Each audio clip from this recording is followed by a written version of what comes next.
But from the barefooted side, in this particular case, these horses are very, very, very healthy, and they have the perfect environment here to be barefooted.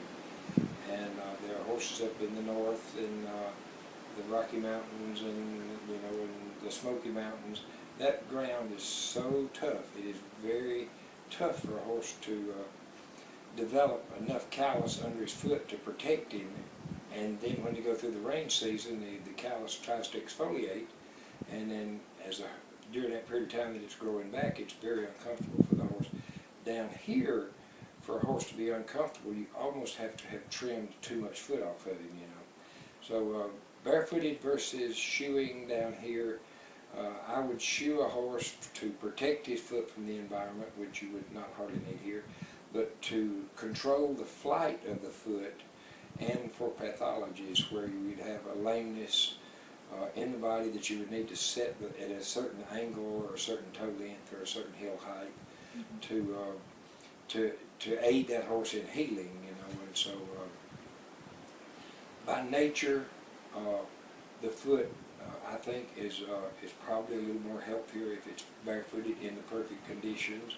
It gets a lot of sole support, a lot of sole activity, a lot of frog support, a lot of blood stimulation, And the difference in down here, and I love this area.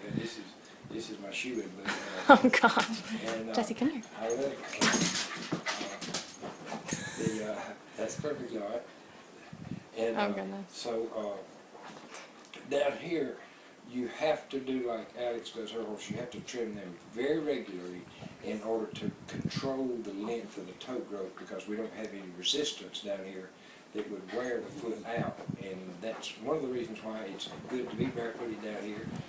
And the other reason is you have to trim them regularly and control the growth. You'd like to add something to that? Yeah, the only thing I'd add to that, when you're looking at protection, gait control, or pathology, is that my way traction becomes a big issue. So if you have ice, or you have a horse pulling logs out of the woods in mud, something like that, you might look at an additional support option that would include some traction. But other than that, Barefoot's a great way to go, especially if you can replicate the environment the horse is living in with where you want to ride.